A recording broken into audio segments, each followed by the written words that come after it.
7장 1절부터 8절까지 말씀을 함께 읽겠습니다.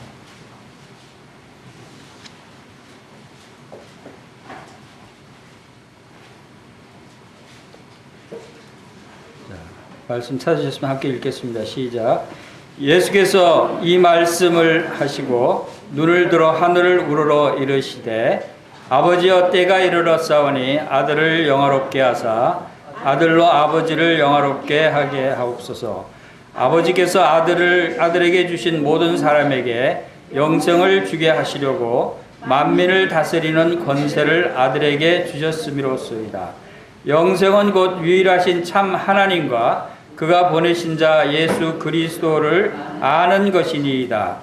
아버지께서 내게 하라고 주신 일을 내가 이루어 아버지를 이 세상에서 영화롭게 하였사오니 아버지여 창세 전에 내가 아버지와 함께 가졌던 영화로서 지금도 아버지와 함께 나를 영화롭게 하옵소서. 세상 중에서 내게 주신 사람들에게 내가 아버지의 이름을 나타내었나이다.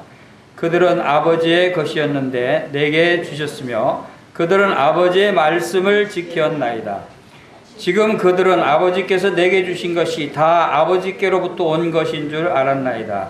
나는 아버지께서 내게 주신 말씀들을 그들에게 주었사오며 그들은 이것을 받고 내가 아버지께로부터 나온 줄을 참으로 아오며 아버지께서 나를 보내신 줄도 믿었사옵나이다. 이건 예수님의 기도 내용입니다. 이제 서서울교회와 영등포 교회가 연합해서 이제 함께 주님을 섬기게 되는 첫날입니다. 주님께 기도를 했습니다. 이렇게 연합해서 함께 한 지체로 함께 모이게 하셨는데 어떤 말씀을 주님께서 주시겠습니까? 하고 기도 가운데 기도를 드렸는데 주님께서 기도하신 내용을 생각하게 하셨어요. 이것은 주님이 잡히셔서 십자가에 죽으시기 직전에 잡히시기 바로 전에 아버지께 기도하신 내용입니다. 이 기도 내용은 예수님께서 지금도 하고 계시는 기도 내용이다라고 생각이 되어집니다. 예수님은 우리의 대제사장이십니다. 지금 하늘에서 예수님이 무엇을 하고 계실까요? 우리의 대제사장이신 예수님께서 하늘에서 하시고 계시는 가장 중요한 일이 하나 있습니다.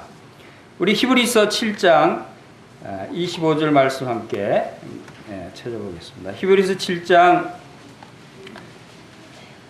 24절, 25절, 26절 말씀을 함께 읽어보겠습니다. 신약성경 360조 24절입니다. 예수는 영원히 계심으로 그 제사장 직분도 갈리지 아니하시느니라. 영원히 계시는 예수님, 그리고 대제사장 직분이 바뀌지 않고 영원히 지속되는 그러한 직분이죠. 그 예수님께서 그러므로 자기를 힘입어 하나님께 나아가는 자들을 온전히 구원하실 수 있으니 이는 그가 항상 살아계셔서 그들을 위하여 간구하심이라. 이러한 대제사장은 우리에게 합당하니 거룩하고 악이 없고 더러움이 없고 죄인에게서 떠나 계시고 하늘보다 높이 되시니라. 예수님 지금 하늘에 하나님 보좌 우편에서 우리를 위해서 중보 기도를 하고 계신다라는 사실을 보게 됩니다. 우리의 영원한 대제사장, 우리의 영원한 중보자, 우리를 위해서 영원히, 그리고 여기서 보면은 항상 살아서, 예수님이 영원히 죽지 않으시는 분이십니다. 그리고 우리를 위해서 간구하시는데 항상 간구하신다. 지금도 간구하시는 우리의 대제사장이다 라고 하는 것을 말씀해 주고 있는데, 주님이 어떤 기도를 하실까? 주님이 이 세상에서 바로 이 대제사장, 중보자로서 중보의 기도를 하나님 아버지께 올리신 그 기도 내용을 우리가 요한복음 17장에서 볼 수가 있습니다. 주님의 뜻은 주님께서 이 지상에 계실 때 이미 다 말씀해 주셨다고 생각이 됩니다. 우리가 이 말씀을 통해서 주님의 마음을 알 수 있고 주님께서 우리에게 어떤 마음으로 우리에게 어떤 말씀을 주시는가 하는 것은 이 땅에 계실 때 다 말씀하셨고 또 성령님을 통해서 제자들에게 사도들을 통해서 우리에게 말씀하셨다고 생각이 됩니다. 그 주님의 대제사장으로서의 중보 기도가 바로 요한복음 17장 내용이라고 생각이 되어지고 그리고 이 주님의 마음, 이 주님의 기도 내용이 지금도 지속적으로 하나님 보좌 우편에서 우리를 위해서 간구하시는 기도 내용이시다. 이렇게 생각이 되어졌습니다.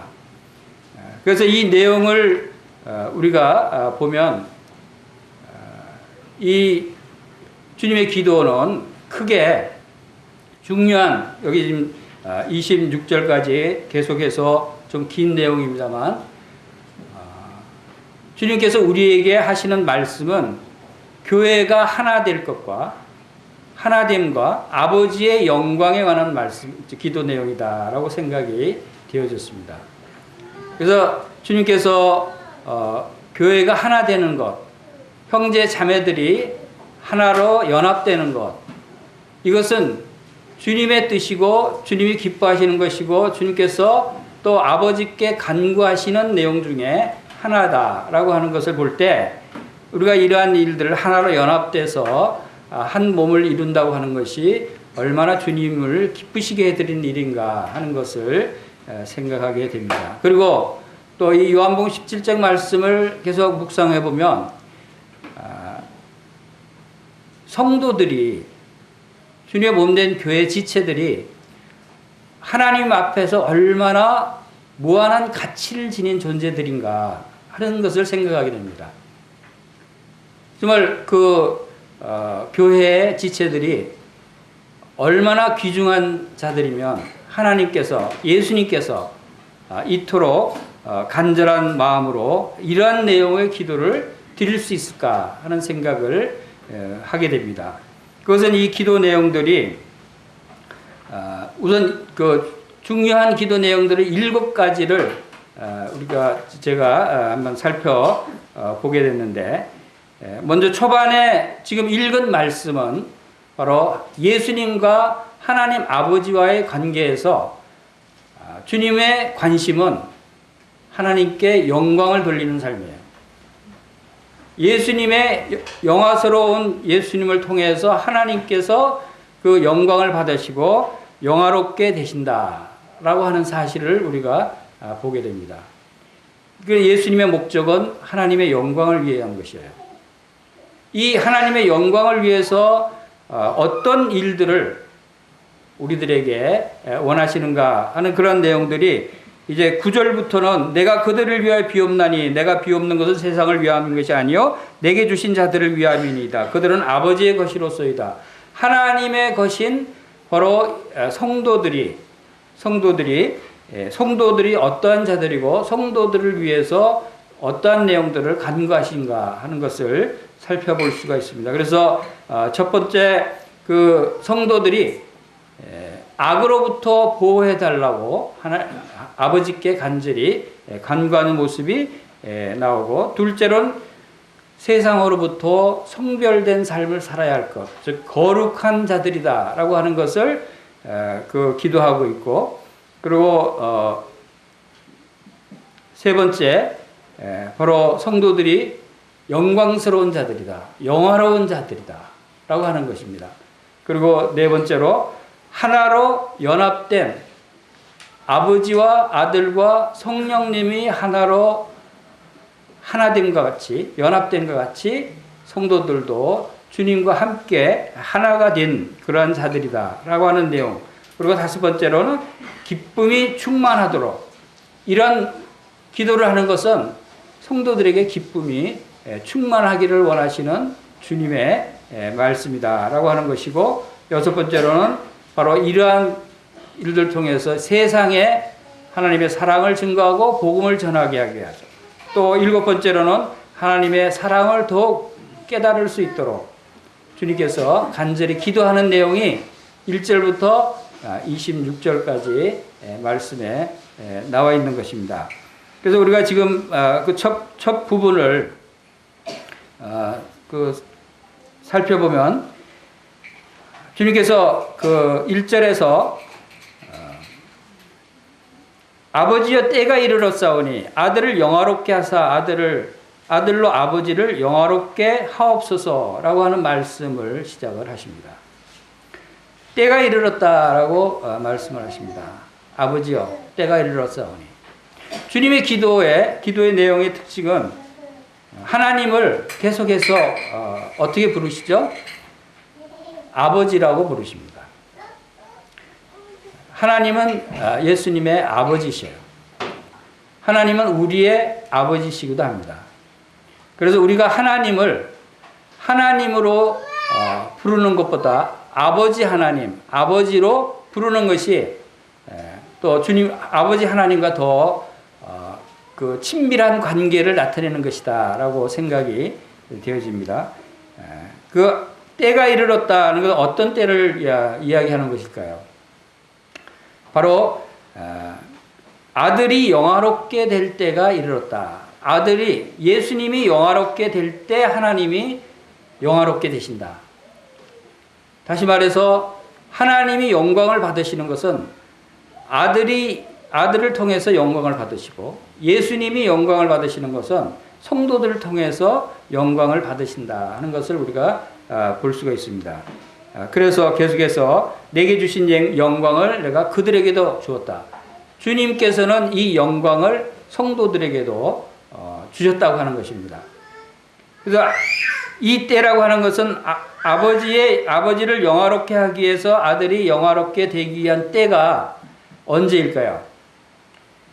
그것은 주님이 십자가에 넘겨서 십자가에서 고난 받으시고 십자가에서 피를 흘리시고 십자가에서 죽으시고 부활하셨을 때 바로 진정 주님께서 영광을 받으셨다는 것을 우리 그 히브리서 2장 9절에서도 오직 우리가 천사들보다 잠시 못하게 하심을 입은 자 곧 죽음의 고난 받으심으로 말미암아 영광과 존귀로 관시우신 예수를 보니 이를 행하심은 하나님의 은혜로 말미암아 모든 사람을 위하여 죽음을 맛보게 하려 하십니다.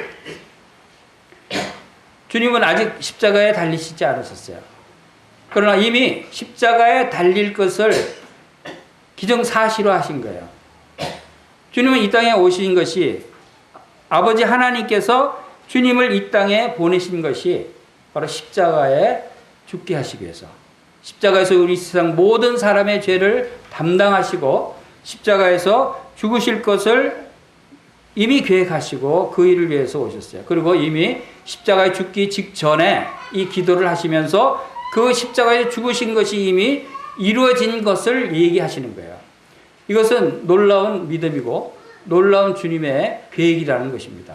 주님은 이 땅에 오셔서 계속해서 십자가에 죽으실 것을 말씀하시고 죽으신 다음에 부활할 것을 말씀하셨어요. 그러나 제자들은 그것을 믿지 않았죠. 이미 주님의 마음속에는 십자가의 죽음과 죽으신 후에 부활할 것이 그 마음속에 있었고 또 그 일이 이루어질 것이고 하나님께서 그 일을 통해서 영광을 받으실 것을 이미 주님은 알고 계셨다 하는 것입니다. 그리고 아버지께서 아들에게 주신 모든 사람에게 영생을 주게 하시려고 이 일이 바로 십자가에 죽으시는 일이 모든 사람에게 영생을 주시기 위해서 이 일을 행하셔야 했던 것을 말씀하고 있다고 기록하고 있습니다. 그래서 영생을 주게 하시려고 만민을 다스리는 권세를 아들에게 주셨음이로다. 영생은 곧 유일하신 참 하나님과 그가 보내신 자 예수 그리스도를 아는 것이다. 주님이 하나님 앞에 아버지 앞에 간절히 기도하는 내용입니다. 이제 죽음을 앞두고 기도하고 있는 것이에요. 십자가의 고난을 앞두고 기도하고 있는 것입니다. 주님은 여기서 전혀 십자가의 고난에 대해서 말씀하시지 않습니다. 고통과 슬픔과 저주에 대해서 말씀하시지 않으세요. 무엇을 말씀하십니까? 영광에 대해서 말씀하셔요. 십자가의 고난이 얼마나 고통스럽고 저주스럽고 얼마나 수치와 모욕과 조롱을 당해야 되는 그러한 일임을 아시면서도 주님은 그 일을 아버지께 구하지 않으셔요. 오직 그 일을 통해서 받게 될 바로 영광과 존귀로 관을 쓰게 될 십자가의 그 고난을 통해서 얻게 될 영광과 존귀의 관을 생각하시는 겁니다. 그것을 통해서 하나님께서 얼마나 영광을 받으실까? 그 일을 아버지께 계속해서 말씀하고 있습니다. 그리고 4절에 보면은 아버지께서 내게 하라고 주신 일을 내가 이루어 아버지를 이 세상에서 영화롭게 하였사오니 라고 말씀하십니다. 아버지께서 하라고 하신 일이 뭡니까? 그것이 바로 십자가의 고난이에요. 예수님이 십자가의 고난을 통해서 모든 사람의 죄를 다 담당하고 이제 모든 사람들을 구원하시기 위한 하나님의 계획을, 그 임무를 띠고 이 세상에 오신 예수님, 그 예수님이 하나님이 하라고 하신 그 일을 이제 내가 이루어 이 세상에서 아버지를 영화롭게 하였사오니.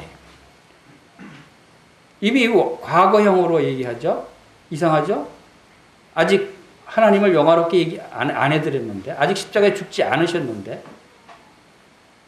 이것은 주님은 이제 십자가에 죽을 것이 기정사실화 된 거고, 이미 그것을 통해서 주님은 하나님께 영광 돌릴 수 있다고 하는 것에 대한 그러한 감사를 여기서 나타내는 것이다 하는 것을 봅니다.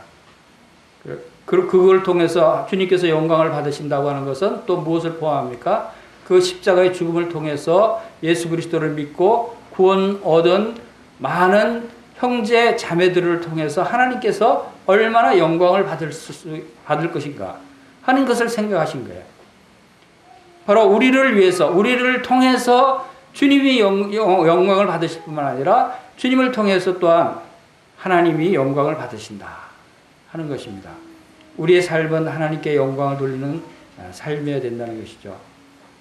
먹든지 마시든지 무엇을 하든지 하나님의 영광을 위해서 하라 하신 대로 주님의 이 중보 기도의 핵심 부분도 바로 하나님의 영광이다 하는 내용입니다. 여기 요한복음 17장에 나오는 기도의 내용 중에 가장 많은 단어가, 가장 많이 나오는 내용이 하나님께 영광을 돌리는 일과 바로 우리가 하나로 연합되는, 하나됨에 관한 말씀이 가장 많이 또 강조되고 있다 하는 것을 볼 수가 있습니다.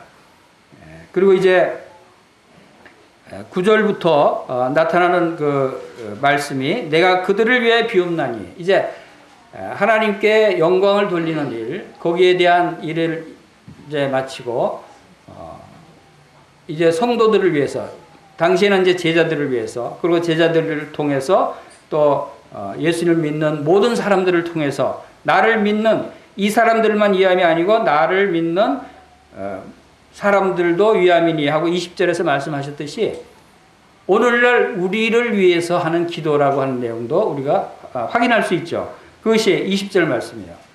이것은 그때 당시 제자들을 위해서 기도했을 뿐만 아니라 그 제자들을 그로 말미암아 나를 믿는 사람들, 제자들을 통해서 복음이 세계 각국에 세계 땅끝까지 복음이 증거되고 그 복음을 통해서 믿는 모든 믿는 성도들을 위해서 이 기도를 하신다라고 하는 것을 우리가 여기서 알 수가 있습니다. 그래서 오늘날 우리에게도 주님께서 이미 약 2000여 년 전에 우리를 위해서 기도하셨다는 겁니다.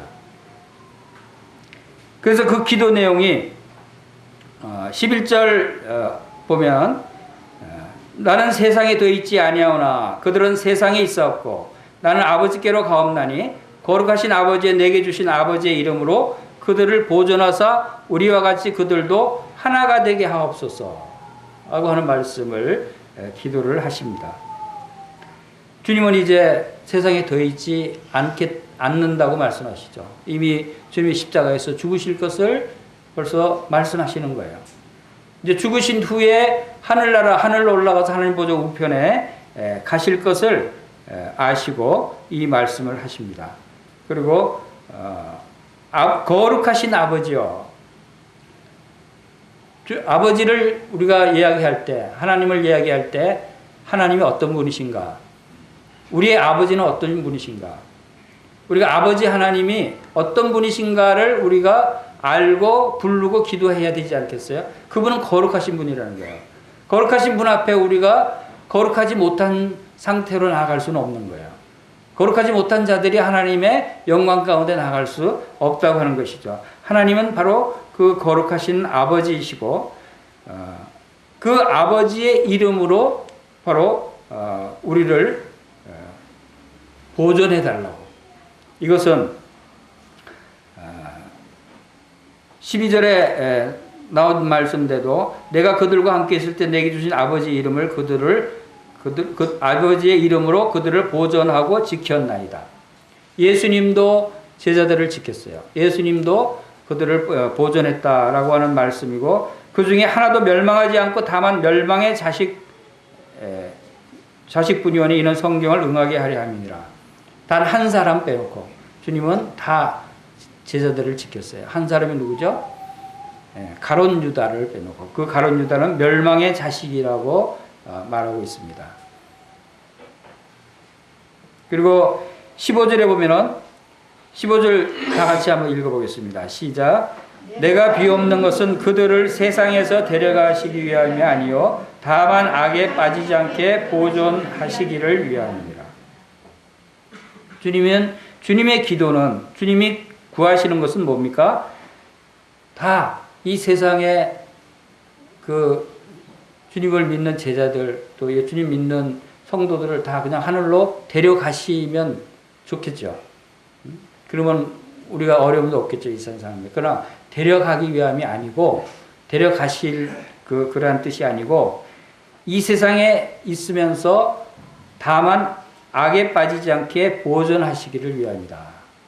이 세상에 남아있지만 이 세상은 이 세상의 그 권세자인 사탄 마귀의 지배를 받는 이 세상에 우리가 살아있지만 그러나 주님께서 우리를 보호하시고 악으로부터 보호하셔서 우리의 주님으로부터 받은 거룩함과 의로움과 바로 지혜로움 이런 것들을 지키고 보존할 수 있도록 주님께서 우리를 보호하신다라고 하는 것을 말씀하고 있는 것입니다.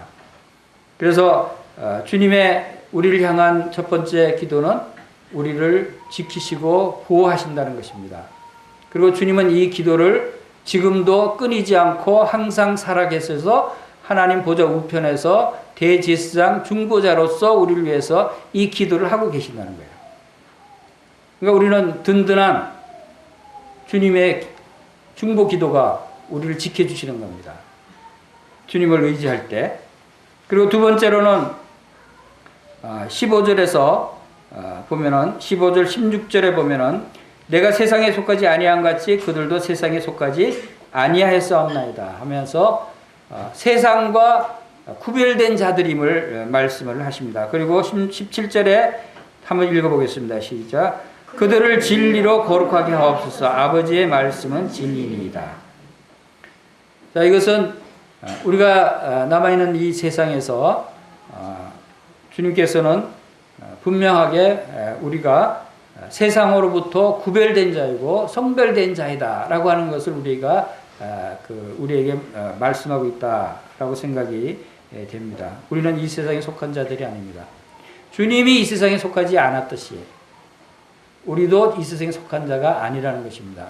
이것은 우리가 나중에 나오지만 우리가 주님과 하나 된 자이기 때문에 우리가 주님과 하나님과 또 성령님과 삼위 하나님께서 하나로 연합되신 것처럼 우리도 주님과 하나로 연합된 자이다.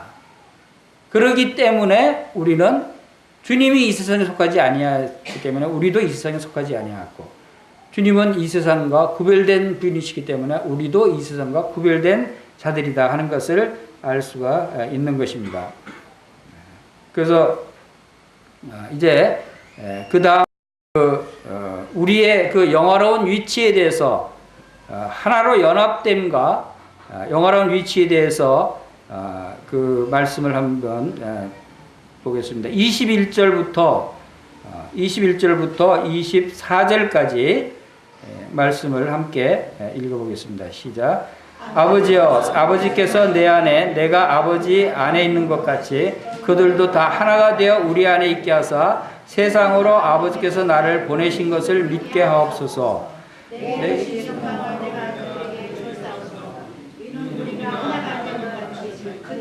하나가 되게 함이니이다. 곧 내가 그들 안에 있고 아버지께서 내 안에 계시어 그들로 온전함을 이루어 하나가 되게 하려 함은 아버지께서 나를 보내신 것과 또 나를 사랑하신 같이 그들도 사랑하신 것을 세상으로 알게 하려 함이로소이다. 아버지여 내게 주신 자도 나 있는 곳에 나와 함께 있어 아버지께서 창세 전부터 나를 사랑하심으로 내게 주신 나의 영광을 그들로 보게 하시기를 원하옵나이다. 자, 이 말씀에서 두 가지 이 기도의 핵심적인 중요한 부분에 대해서 말씀을 하십니다. 그것은 바로 성도들은 예수 그리스도를 믿는 거듭난 성도들은 예수님의 영광을 받은 자들이다. 주님께서 기도하시기를 내게 주신 영광을 22절에서 내게 주신 영광을 내가 그들에게도 주었사오니 주님이 영광을 받으셨어요. 주님이 그 영광이 어떤 영광입니까? 바로 십자가의 죽으심과 고난을 통해서 영광과 존귀로 관을 쓰신 그 영광.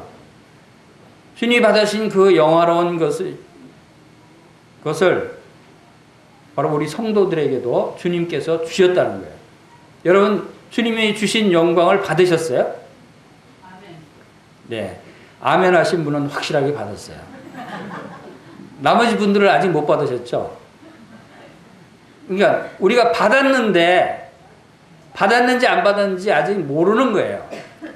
그 모르는 것을 알게 하려고 주님이 이 말씀을 기록하신 거예요. 우리는 영생곧 유일하신 참 하나님과 그가 보내신 자 예수 그리스도를 아는 것이니라 그랬어요. 그리고 주님은 이 많은 말씀들도 다 마찬가지지만 우리가 주님의 놀라우신 은혜와 사랑, 주님의 행하신 일, 주님의 뜻 이런 것들을 알게 하시기 위해서 말씀을 주시는 겁니다. 그 중에 지금 오늘 여러분들에게 주님께서 기도하시는 내용은 바로 주님께서 우리들에게도 주님이 받으신 그 영광을 우리에게도 주셨다는 거예요. 그럼 우리는 주님이 받으신 영광이 얼마나 놀라운 영광이 있어요. 주님은 창세전에 아버지와 함께 가졌던 그 영화를 누렸던 그분이셔요. 그리고 그분이 이 땅에 오셔서 우리의 죄를 담당하시고 십자가 죽으시고 부활하심으로 이제 영광과 존귀로 다시 또 놀라운 영광을 받으셨어요. 영광과 존귀로 관을 쓰셨다고 말씀하신 대로. 그 영광을 주님은 그대로 우리에게 주셨다는 거예요. 여러분에게 주셨다는 거예요. 여러분도 예수 그리스도를 믿고 하나님을 믿고 거듭난 새로운 생명으로 구원받은 형제 자매들이라면 여러분의 영광이 얼마나 놀라운 영광이냐면 예수 그리스도와 동일한 영광이라는 거예요. 예수 그리스도는 하나님께로부터 창세전부터 받은 그런 영광이지만 우리는 예수 그리스도로부터 이 놀라운 영광을 받은 자들이다. 그것이 바로 우리가 로마서 8장에서 말씀하신 대로 그 미리 정하신 우리를 부르신 우리를 그리스도 안에서 의롭다 하시고 의롭다 하신 우리를 영화롭게 하셨느니라 하는 말씀을 우리가 생각할 수 있습니다.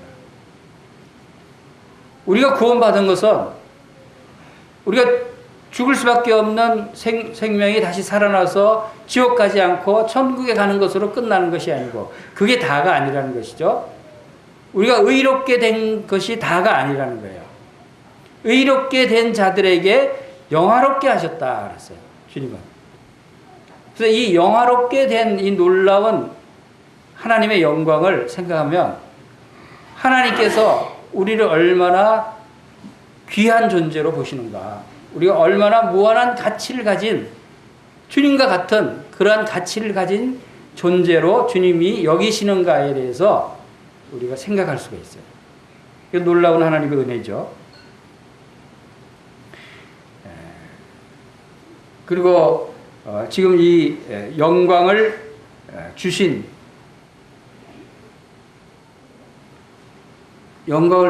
중요한 목적이 있어요. 왜 하나님께서 이 놀라운 예수 그리스도의 영광을 우리에게 주셨을까? 왜 주셨을 것 같아요? 자, 우리 그 답이 지금 말씀이 있죠.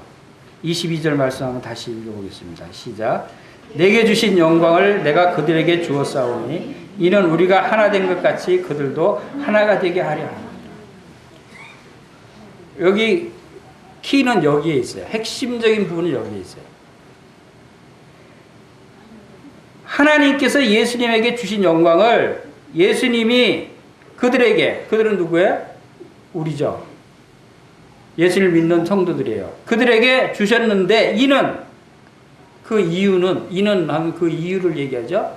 왜 주셨다고요? 그 이는 우리가 하나 된 것 같이 그들도 하나가 되게 하렵니다. 우리는 누구예요, 여기서? 우리는 예수님과 하나님. 예수님과 하나님이 하나죠. 예수님과 하나님이 별개가 아니에요. 예수님과 하나님은 한 하나님이시에요. 삼위일체라고 얘기할 하나님이시에요. 그만큼 하나다라고 하는 단어의 온전한 의미를 갖고 계세요. 그와 같이 우리도 하나가 된다. 이것은 놀라운 진리입니다. 우리가 하나 된다고 하는 두 가지 의미에서 우리가 여기서 생각해 봐야 됩니다. 성부와 성자와 성령의 하나됨, 삼위일체 하나됨에 더하기 성도가 들어가요. 여기서는. 그렇죠? 성부와 성자와 성령이 우리죠. 여기서 예수님 말씀하시는 우리. 그리고 거기에 그들도 하나가 된다고 하는 것은 성부, 성자, 성령과 거기에 성도가 포함이 되는 거예요. 그래서 하나님과 우리가 하나고 예수님과 하나고 성령님이 하나입니다. 이것은 영적인 믿음을 갖지 않고는 영적인 그 측면에서 우리가 해석하지 않으면 도저히 이해할 수 없는 말이죠. 이건 영에 관한 말씀이에요. 하나님은 영이시고 예수님도 영이시고 바로 예수님께서도 말씀하신 데 요한복음 6장 63절에서 살리는 것은 영이니 육은 무익하니라. 내가 너에게 이르는 말이 영이요 생명이니라 라고 말씀하셨지 않습니까? 영에 관한 말씀이에요. 우리가 하나 된다. 하나로 연합됐다. 하나다 하는 것은 영적인 의미에서 얘기하는 겁니다. 우리가 육신적으로 하나 된다고 하는 것은 우리가 결혼하는 부부는 육신적으로 하나가 되는 거예요. 결혼한 부부들은. 그러나 성도들은 영적으로 하나가 되는 거예요. 육신적으로 하나 되는 게 아니라 영으로 하나 되는 거예요. 하나님 아버지와 예수 그리스도 성령님이 나와 하나가 됐다고 하는 것은 영으로 하나가 돼. 그렇기 때문에 성령님이 여러분 우리 안으로 들어오시는 거예요. 성령님이 우리 안으로 들어온다는 얘기는 하나가 되지 않으면 들어올 수가 없는 거고 들어와서도 안 되는 거예요. 성령님이 우리 안에 내주하신다는 의미가 바로 이 하나됨을 증거하는 거예요. 예수님이 이 말씀대로 바로 우리가 하나 된 것 같이 그들도 하나가 되게 하려면이다. 그리고 또 21절에서도 아버지께서 내 안에 내가 아버지 안에 있는 것 같이 그들도 하나가 되어 우리 안에 있게 하사. 그렇죠? 이것이 뭔 말이죠?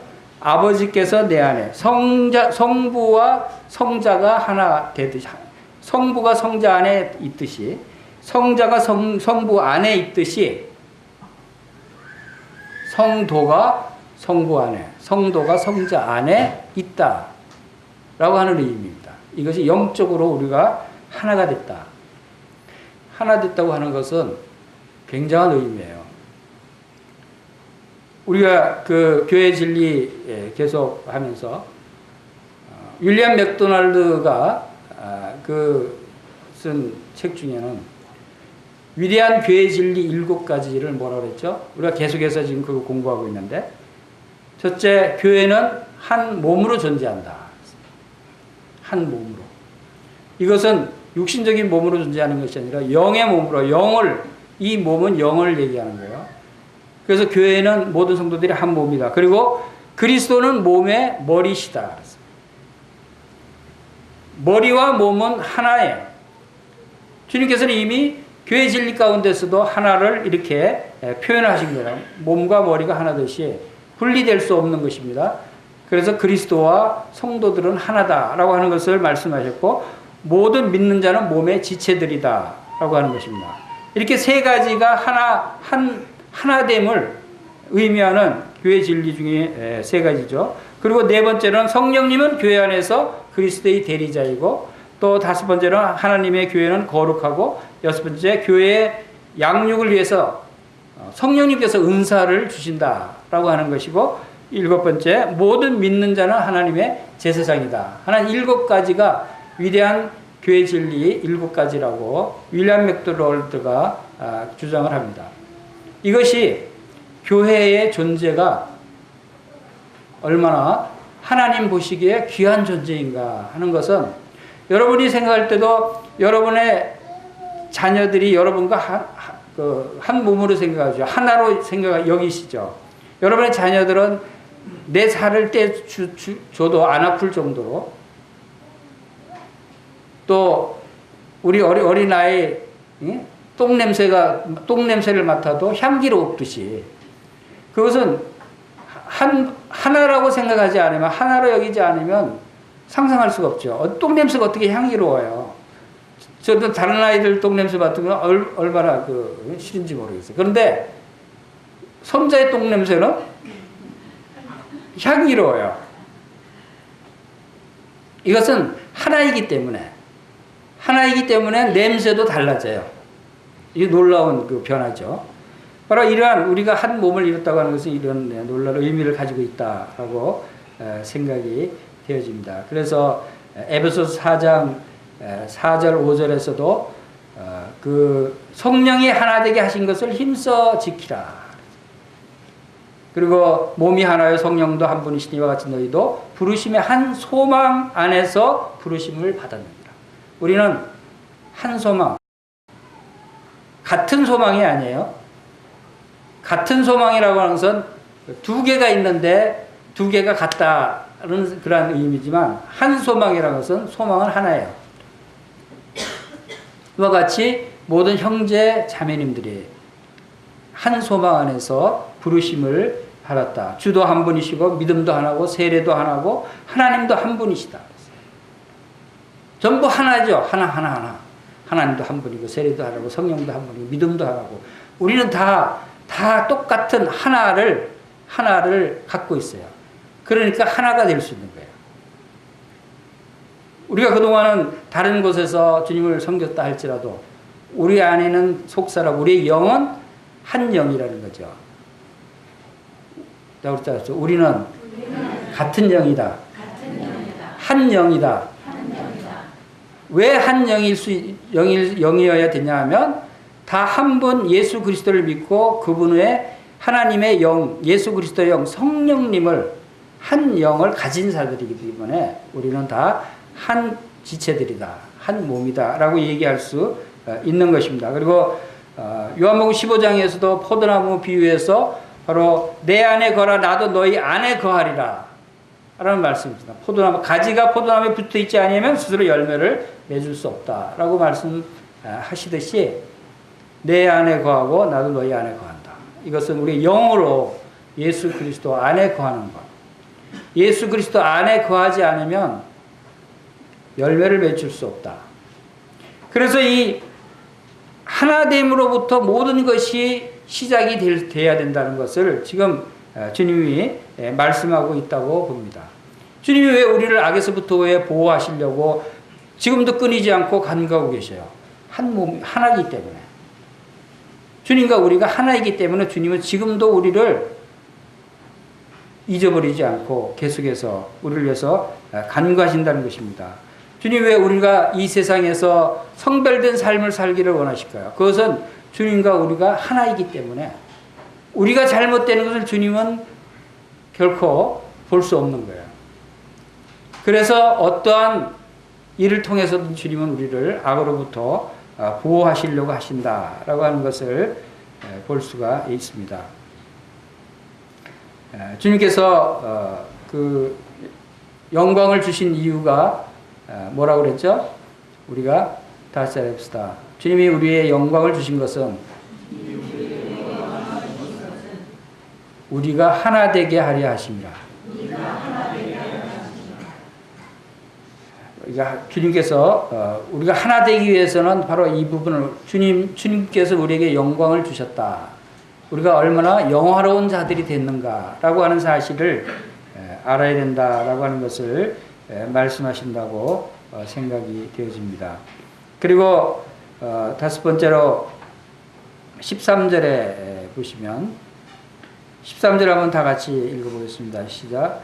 지금 내가 아버지께로 가오니 내가 세상에서 이 말을 하옵는 것은 그들로 내 기쁨을 그들 안에 충만히 가지게 하려 함이니이다. 지금 아버지께로 간다고 주님이 말씀하십니다. 지금 주님이 이제 곧 가신다는 거죠. 지금 이 기도를 마치고 나가서 잡혀갑니다. 로마 군인들에게. 그리고 십자가에 매달립니다. 그리고 죽으셔요. 그리고 바로 그 시점, 이때이기 때문에 주님은 지금 내가 아버지께로 간다고 말씀을 하시는 것이죠. 그러면 우리가 죽기 전에 하는 말을 뭐라고 그러죠? 예. 유언적인 말씀이다라고 이렇게 볼 수도 있어요. 이제 죽기 전에 유언하는 말씀은 뭐 쓸데없는 얘기하는 유언하는 거 사람 봤어요? 시간이 얼마 없기 때문에 가장 중요한 하고 싶은 해야 될 가장 중요한 말만 합니다. 유언. 그렇죠? 자, 지금 내가 그 아버지께로 가오니 이 세상에서 이 말을 하는 것은 그들로 내 기쁨을 그들 안에 충만히 가지게 하려 함이니까. 자, 참 주님의 우리를 사랑하시고 우리를 생각하시는 그 생각이 얼마나 깊고 놀라운가를 다시 생각하게 됩니다. 이 중요한 때에 우리가 기쁨으로 충만하게 하시기 위해서 이 말씀을 남기신다는 거예요. 우리가 이 주님의 영광을 생각할 때, 주님께서 우리를 위해서 행해 주신 그 모든 일들을 생각할 때 얼마나 우리가 기쁨이 넘칩니까? 주님은 우리가 기뻐하기를 원하셔요. 항상 기뻐하라는 말씀이 바로 주님의 뜻이에요. 그리고 기쁨이 충만하기를 원하신다라고 하는 것입니다. 오늘 기쁜 날이죠? 바로 우리가 하나됨을 알 때, 주님의 영광을 알 때, 우리의 마음은 기쁨으로 넘치는 거예요. 풍성하게 되는 거예요. 그리고 여섯 번째, 18절 보겠습니다. 다 같이 읽어보겠습니다. 시작. 아버지께서 나를 세상에 보내신 것 같이 나도 그들을 세상에 보내었고 또 그들을 위하여 내가 나를 거룩하게 하오니 이는 그들로 진리로 거룩함을 얻게 하려 함이니이다. 하나님 아버지께서 예수님을 세상으로 보내셨어요. 예수님은 모든 말씀에서 아버지가 우선이에요. 아버지 말씀이 제일 중요해요. 아버지를 공경해요. 아버지께 영광을 돌리는 일이 가장 중요해요. 모든 것이, 모든 말씀이, 모든 생각이 아버지 중심으로 말씀하고 있어요.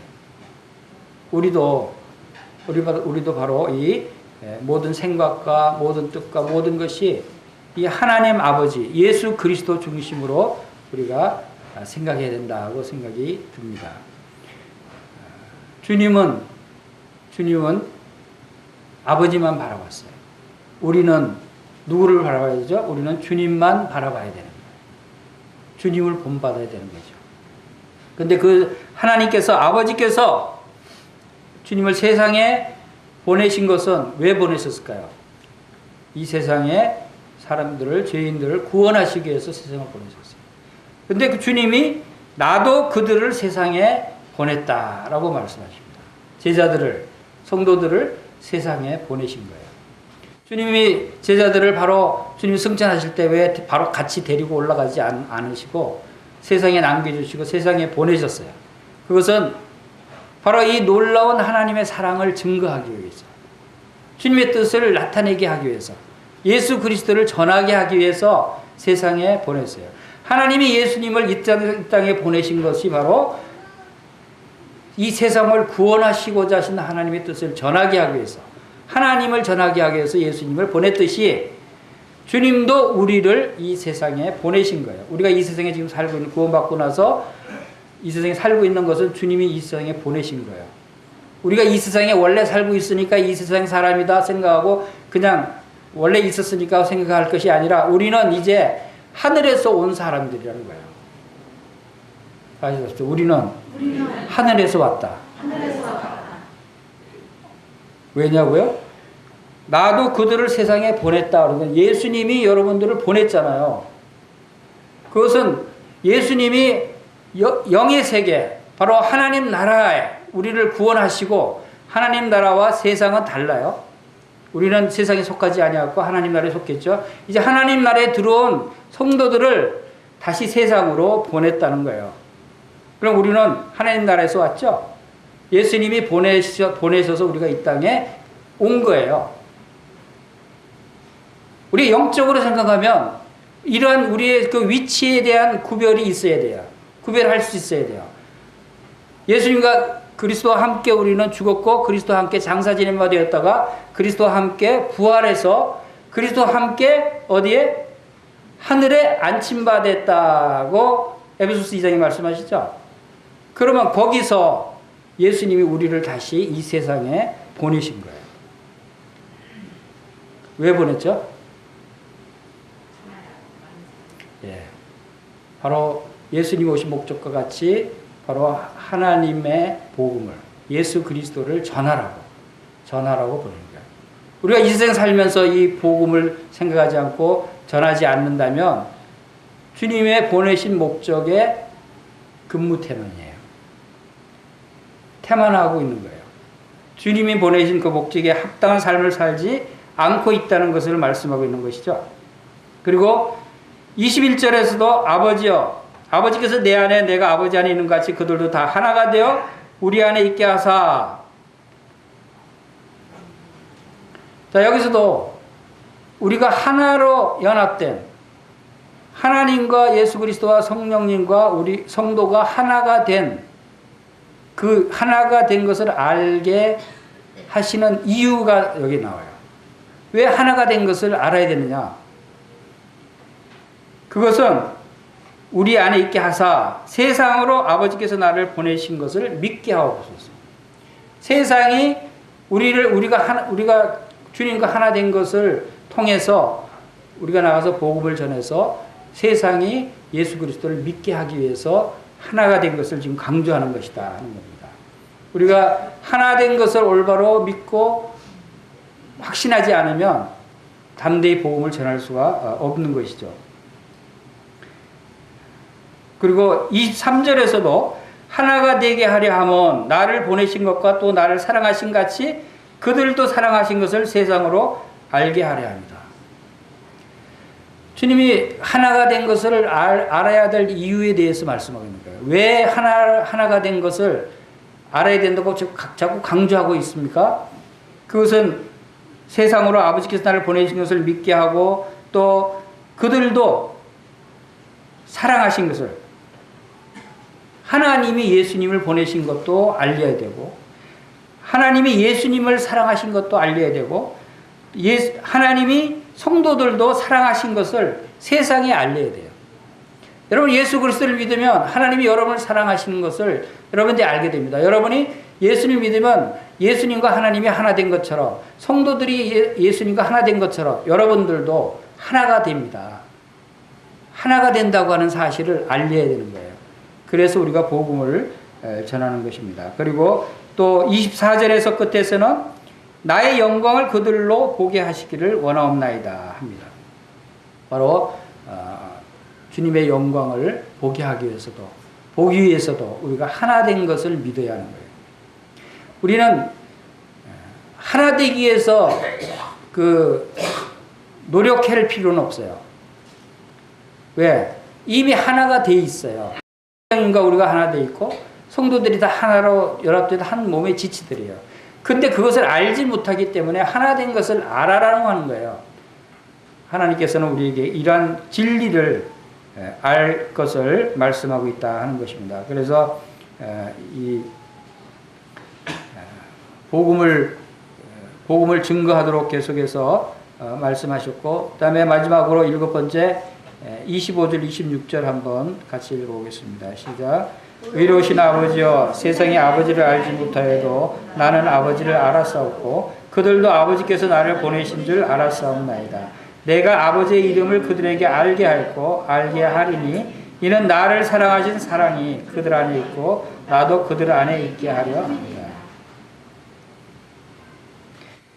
이제 하나님이 예수님을 사랑하신 그 사랑이, 즉 하나님의 사랑이 예수님께 있고 그 사랑이 이제 우리 성도들에게도 있다고 하는 것입니다.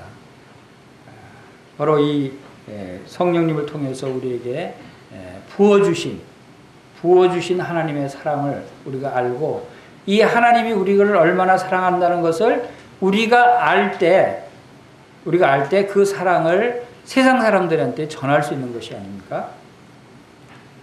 그래서 우리 자신이 먼저 하나 됐다고 하는 것과 하나님의 사랑을 입은 자들이라는 것을 우리가 깨닫는 것이 아주 중요한 그런 얘기다 하는 것을 우리가 보게 됩니다. 그리고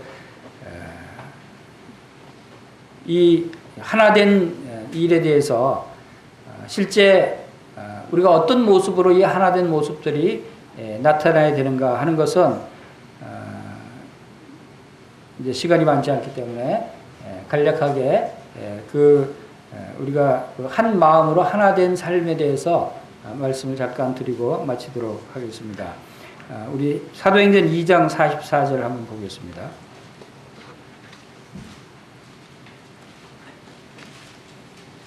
사도행전 2장 44절, 47절 말씀을 함께 읽도록 하겠습니다.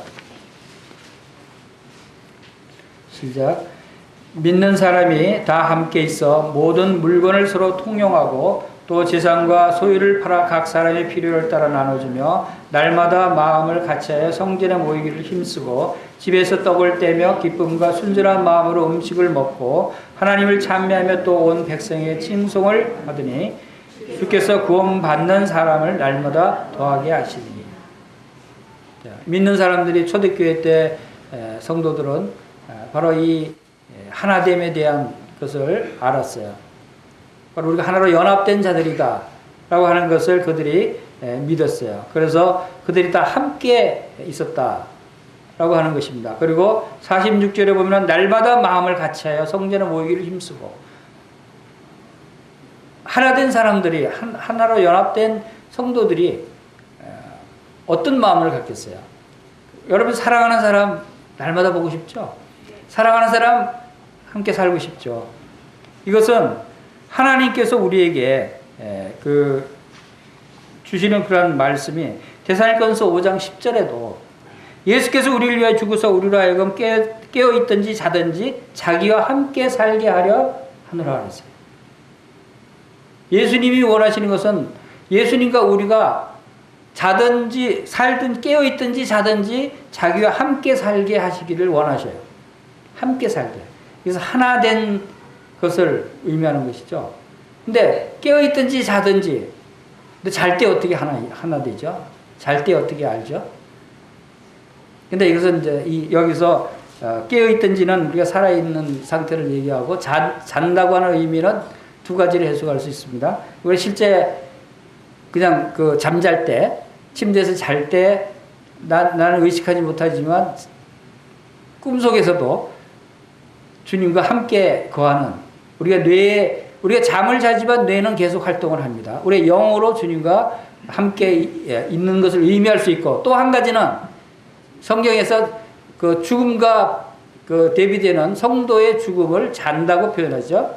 성도들이 죽어도 바로 주님과 함께 있게 되는, 죽었을 때, 잠잘 때, 육신이 잠을 잘 때 우리 영혼은 주님과 함께 있게 되는 것이죠. 그것을 의미하는 것이라고 생각할 수도 있는 것입니다. 어쨌든 주님은 우리가 이 세상에 있을 때나 주님 나라 갔으나 잘 때나 깰 때나 항상 함께 있기를 원하셔요. 주님은 같이 있고 싶어 하는데 우리가 자꾸 싫어요. 저 혼자 좀 나가 놀래요. 아이들처럼. 아이들도 어릴 때는 엄마 아빠랑 같이 있다가도 중학생만 되면 이제 어디 같이 가려고 하지도 않더라고요. 이제 컸다고 이제 혼자 논다는 거죠. 자기 친구들이랑 노는 것이 엄마 아빠랑 있는 것보다 더 좋아해요.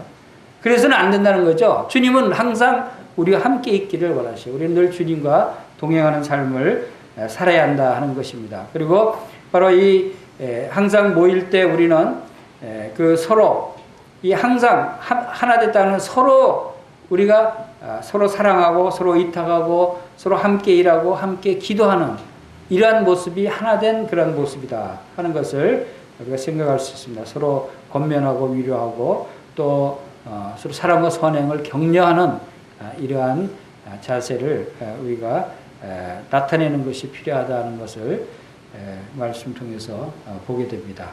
그래서 이제 소설교회에서 이제 주님을 섬기다가 이제 함께 주님을 섬기게 된 우리 형제 자매님들 진심으로 주님의 이름으로 환영을 합니다. 그리고 따뜻한 마음으로 우리가 서로 하나로 연합돼서 함께 이 주님의 사랑 가운데 주님을 섬기고 또 주님께서 우리에게 원하시는 우리의 이 사랑을 전하는 복음을 전하는 일에 함께 동역하고 빌립보서 1장에서는 복음에 합당한 생활을 하라고 하시면서 바로 서로 그 사랑 안에서 한 마음으로 협력할 것을 말씀을 하고 있습니다. 그렇게 해서 이제 영등포교회가 소설교회와 영등포교회 연합됨으로 이제 그 시너지 효과를 나타낼 수 있는 더 영적으로 부흥하고 더 많은 영혼들이 구원받고 그 성장할 수 있도록 함께 기도하면 좋겠습니다. 다 같이 기도드리겠습니다.